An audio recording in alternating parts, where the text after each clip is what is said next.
What if the most rebellious thing a person can do in the modern world isn't breaking a law, burning a building, or marching in the streets? What if the most dangerous act of defiance is simply, quietly, stopping? Not retiring, not quitting, stopping. Walking away from the machine before the machine has finished grinding you down. Vanishing from the spreadsheet before they've extracted the last drop of your productive years. This is the story of a particular kind of disappearance, the kind that happens at 55, the kind that the financial industry doesn't want to explain to you, the kind that history buried, and the kind that a small, growing number of people are choosing with open eyes and cold hearts. They don't announce it at a dinner party. They don't post about it online. They just, one Tuesday morning, stop showing up. This is the quiet exit. And once you understand it, you will never look at your working life the same way again. Let's start with a question that should keep you up at night. When did you decide that 65 was the right age to stop working? Think carefully. Was it something you figured out yourself, sitting alone with a pencil and a piece of paper, calculating what you actually need to live a life worth living? Or did that number just appear in your head, fully formed, like it was always true, like it was gravity? Because here's the thing, you didn't decide that. Someone decided it for you. And they decided it a very long time ago, for reasons that had absolutely nothing to do with your happiness, your health, or your freedom. That number, 65, was not born from wisdom. It was born from politics. It was born from a cold calculation made by men in rooms you were never invited into. And the moment you accepted it without questioning it, the machine won. Quietly, completely. Without firing a single shot. But some people figured it out. A handful, scattered across decades, looked at that number and said no. They didn't scream it. They didn't argue it. They just said no, the way you close a door softly but firmly, and they walked.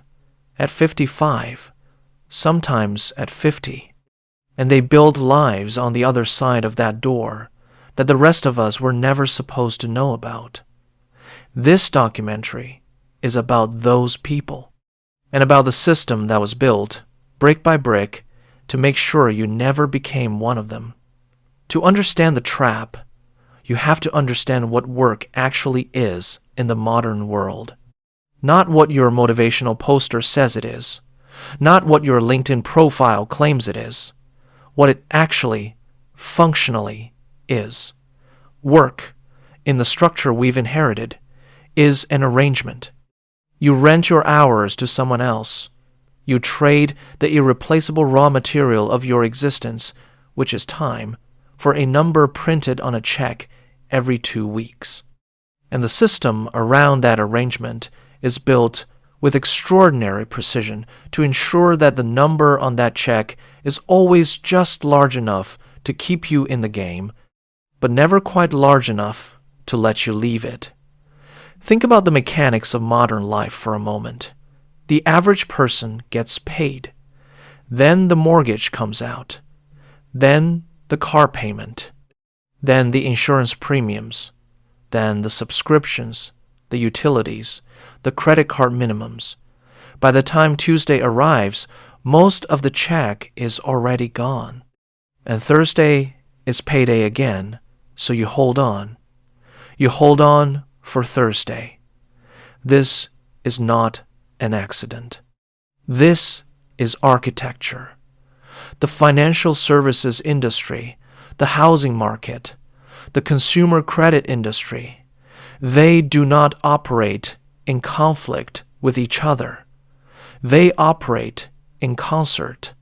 There are 3 sections of the same orchestra playing the same song, and the song is about keeping you at your desk until 65, because a person who is financially obligated is a person who cannot walk away.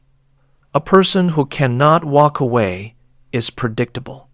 A person who is predictable is manageable.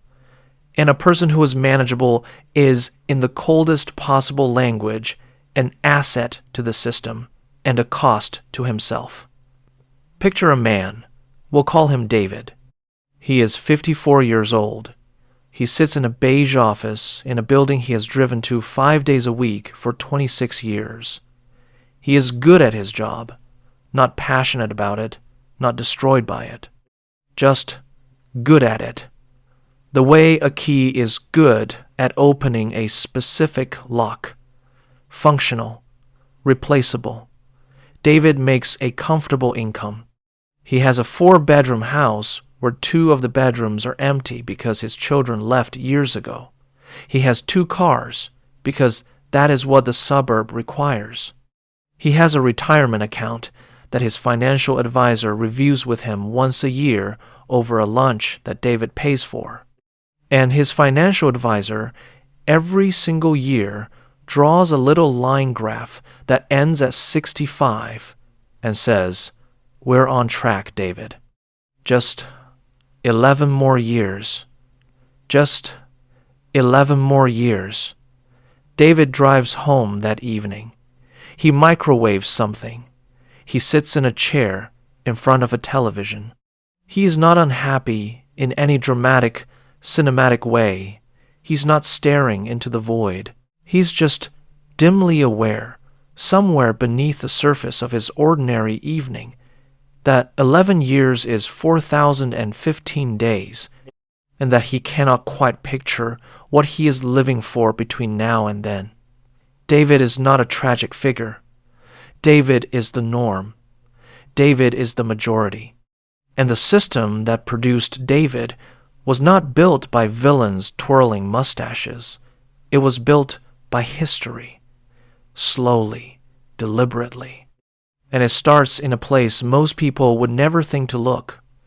It starts in 19th century Germany with a man named Otto von Bismarck and a political problem that had nothing to do with your comfort and everything to do with his power. Otto von Bismarck was the chancellor of the German Empire in the 1880s. He was brilliant, calculating, and deeply afraid of one thing: not foreign armies, not economic collapse. He was afraid of socialists. Specifically, he was afraid of the growing worker movements that were spreading across Europe like a fever, movements that were telling working people that the system was rigged, that they deserved more, that they had the right to organize and resist. Bismarck's solution was elegant and cold.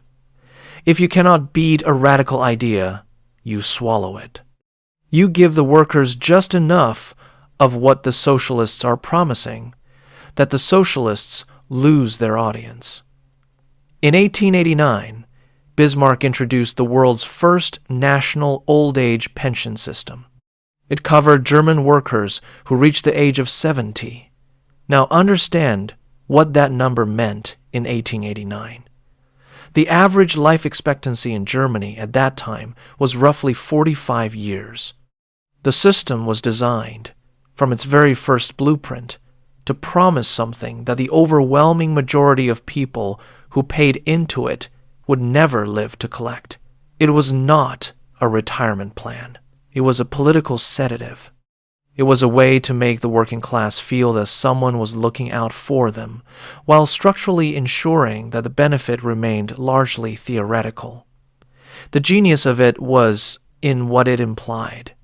It implied that there was a finish line. It took the open-ended, horizonless obligation of labor and gave it a terminal point, a destination. And once you give people a destination, they stop asking dangerous questions about the road. They just drive. That idea crossed the Atlantic. It crossed decades. It evolved in detail, but never in spirit. In 1935, the United States was broken. The Great Depression had not just collapsed the economy. It had done something more dangerous. It had collapsed the story. The story that hard work pays off. The story that the system is fair. The story that if you do everything right, you'll be fine. By 1935, millions of Americans had done everything right and were still standing in bread lines, and the anger in the country had moved from despair to something sharper, something political. Franklin Roosevelt needed a pressure valve. He signed the Social Security Act into law, and once again, the magic number appeared. 65, the age at which a worker would become eligible for benefits. Here is what you need to sit with for a moment. In 1935, the average American man who reached adulthood could expect to live to roughly 63 years old. The finish line was placed 2 years past where most runners were expected to fall. The system was once again designed around a benefit that would frequently expire before it was collected, and around a working population that would spend the majority of their productive lives paying in. This is not conspiracy. This is public record. The actuarial tables were on the table. The politicians and economists who built the system knew precisely what they were doing. They were building a machine, and the fuel for that machine was your years. Now, here is where the story gets darker and more personal. Because in the decades that followed 1935, something changed. Medicine improved. Nutrition improved. Working conditions in many industries became less lethal. People started living longer. The gap between the official retirement age and actual life expectancy began to close, and then to reverse. By the 1960s and 70s, a person retiring at 65 could reasonably expect to live another 15 or 20 years. By the 1990s, that number crept higher. Today, a 55-year-old in reasonable health is looking at, statistically, somewhere between 30 and 35 more years of life ahead of them. 30 to 35 years. The finish line did not move. 65 is still 65. The system that was designed around a life expectancy of 63 did not restructure itself when people started living to 85. It just kept collecting. It just kept running the same playbook on a population that had fundamentally changed. And the financial services industry, which grew up alongside this system and learned to feed from it, built an entire universe of products, advice, language, and psychology designed to reinforce the 65 myth, the 401k, the individual retirement account, the target date fund. Every single one of these instruments is calibrated around the assumption that you will work until 65. Every piece of advice your financial advisor gives you takes that number as a fixed law of physics, like the speed of light, like the boiling point of water. It is not a law of physics. It was a political decision made in 1889 by a German chancellor who was trying to neutralize socialist agitators, and you have inherited it as though it were handed down from the sky. Now, let's talk about the mechanics. Let's get specific about how the trap actually works in a modern life, because understanding the trap is the only way to understand the exit. The trap has 3 walls and a ceiling. The 3 walls are debt, identity, and lifestyle inflation. The ceiling is time, and together they form a room that most people never think to question because the room is comfortable enough and because everyone else they know is in the same room. Let's start with debt. Not because it's the most interesting wall, but because it's the most immediate. Consumer debt in the modern world is not a bug, it is a feature. When a 22-year-old graduates from university with a credential that costs the equivalent of a house, they enter the workforce already underwater. They spend the next decade climbing back to zero. By the time they reach 30 or 35 and start thinking about building something, the house has arrived. And the house comes with a 30-year chain attached to it. 30 years.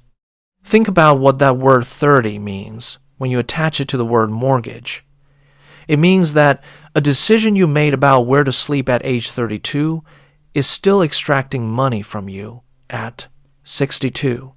It means that the bank, in exchange for lending you money to buy a depreciating, maintenance-requiring asset, has secured a lien on approximately 11,000 of your future mornings. And the house grows because the lifestyle inflates around it. The house in a good school district requires the right car to park in its driveway. The right car requires the right insurance. The right neighborhood has the right restaurants, the right clubs, the right private lessons for children who may or may not have asked for private lessons. And every single ratchet click upward in lifestyle is, functionally, another bar added to the cage. Because you cannot step down. Because stepping down has a name. We call it failure. This is the second wall. Identity. In the modern Western world, and increasingly in every corner of the globe that has been touched by its culture, a person's work is not just what they do, it is who they are. Your job title is your first introduction. Your industry is your tribe. Your salary is your rank. Consider what happens at a social gathering when two people meet. Within 90 seconds, the question arrives. So, what do you do? And the answer is expected to be a job, not a passion, not a value, not a way of moving through the world. A job, a title, a company name if possible, something that can be evaluated, compared, and filed. Now imagine what happens when someone answers that question at 55 by saying, "I don't work anymore." I stopped. Watch the face of the person asking.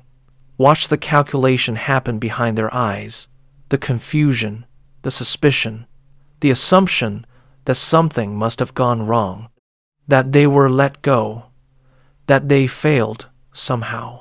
Because the idea that a person of working age would simply choose to stop, would voluntarily exit the system before receiving official permission from the retirement age, does not compute within the story we've all been handed. That social pressure is a mechanism of the trap. It is the trap enforcing itself through the people around you, through dinner conversations and raised eyebrows and the quiet withdrawal of a certain kind of respect, a respect that in our culture is almost entirely tied to productivity and output and visible professional striving. The third wall is lifestyle inflation, and it is the most seductive of the three because it always arrives in the language of reward. You worked hard. You deserve this. You've earned this upgrade, this vacation, this car with the heated seats, this restaurant where the tasting menu costs what a reasonable person spends on groceries for a month. Lifestyle inflation is insidious because it happens in one direction only. Standards rise, they do not fall. What was once a luxury becomes a baseline. What was once a baseline becomes an embarrassment. And what was once an embarrassment becomes unthinkable. The person who moves from a 6 to 100 square foot apartment to a 2 to 1,000 square foot house does not, 5 years later, look back on the 600 square feet with contentment. They have forgotten how to live there. The smaller life has become invisible as an option. And here is the cruelest part. The lifestyle inflation is funded by income that was supposed to be building freedom. Every time your salary increased and your spending increased with it, you were trading a future exit for a present comfort. You were mortgaging your future mornings for a nicer couch. This is how the system sustains itself, not through violence, not through explicit compulsion, through engineering, through building a world in which the cage is comfortable, in which the bars are made of things you love, and in which walking out looks, from the inside, like a step down rather than a step forward. But some people walk anyway, and this is where the quiet exit begins. It does not start with a dramatic resignation. It does not start with a manifesto. It starts with a question that most financial planning frameworks are structurally incapable of answering. The question is simple. It is 4 words. How much is enough? Not how much do you want? Not how much would be impressive. How much is actually enough for a life that is genuinely yours in a form that is genuinely sustainable? The financial industry hates this question, not because the answer is complicated, because the answer is simple. And a simple answer doesn't require 30 years of managed investing and annual review lunches. It doesn't require complex products with embedded fees. It doesn't require you to stay in the game until 65 while someone else clips coupons on your future. The people who execute the quiet exit at 55 have answered the question. And the answer is always, always lower than the number the industry would have you chase. Here is the mathematical reality that gets buried under decades of conventional wisdom. A person who can cover their actual needs, not their inflated lifestyle, not the performance of prosperity, but their genuine needs, food, shelter, health, connection, meaning, from a relatively modest and sustainable base, has achieved something that no title and no salary can provide. They have achieved independence. They have severed the chain. The academic framework calls it financial independence. The FIRE movement, which stands for Financial Independence, Retire Early, has made this concept visible for a generation that grew up watching their parents give their best years to companies that laid them off without sentiment. But the quiet exit at 55 predates any internet movement. It predates any acronym. It is simply what happens when a person, usually after some kind of collision with their own mortality or with the mortality of someone they loved, looks at the math and realizes that they were not behind on the plan. They were ahead of it, and they had been convinced to keep running a race they had already won. The collision comes in different forms. Sometimes it is a health scare, a number from a blood test that sits on the kitchen counter for 3 days before you open the envelope. Sometimes it is a funeral, standing at the grave of a colleague who spent 42 years in the same industry, who had 11 months of retirement before the diagnosis, and you are doing the math in the parking lot while people are still shaking hands and saying, "He was a good man, he worked so hard." Sometimes it is not a collision at all. Sometimes it is a Tuesday afternoon in a beige office, and the question just arrives, quietly, like weather. What exactly am I waiting for? The exit requires 3 things. Not courage in the heroic sense. Courage in the practical, deliberate, quietly radical sense. It requires a reckoning with lifestyle, a decoupling of identity from productivity, and a willingness to live in a smaller, denser, more intentional way. The lifestyle reckoning is arithmetic. It is sitting with a piece of paper and being ruthless and honest. What do I actually need? Not what have I grown accustomed to. Not what do I need to maintain the appearance of a certain kind of life. What do I actually need to be fed, sheltered, healthy, and meaningfully connected to the world? For most people in the developed world, that number, that real number, is startlingly smaller than their current spending. The inflated lifestyle is almost entirely social. It is performance, and you can stop performing. The identity decoupling is harder because it is not arithmetic, it is surgery.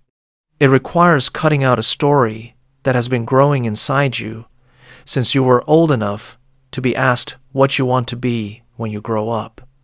Note the question. Not who do you want to be? What do you want to be? We begin training people from childhood to locate their worth in their function. Recovering from that training takes time, and it takes honesty. It takes sitting with the discomfort of an empty Tuesday morning and not immediately filling it with busyness to justify your existence.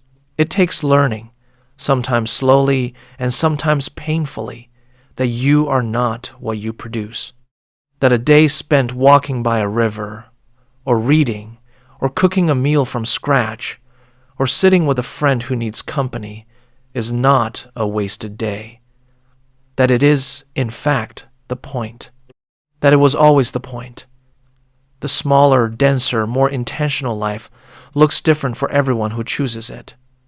Some move to places where the cost of living is lower and the pace is slower. Some stay exactly where they are but strip the performance layer away.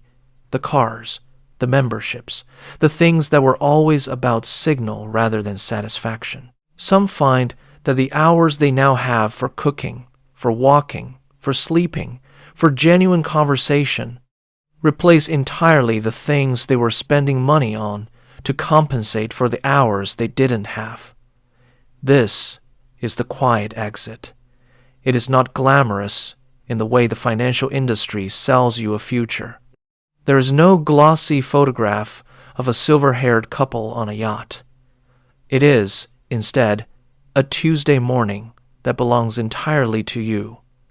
It is the slow, almost shocking realization that you are not behind, that you are not waiting for permission, that the number 65 was never a law and always a suggestion, and the suggestion was made by people who needed you to keep working, not by anyone who had any interest in your actual, specific, unrepeatable life. The machine will keep running. The mortgage industry will keep offering 30-year chains to 22-year-olds. The financial advisors will keep drawing lines that end at 65 over lunches you pay for.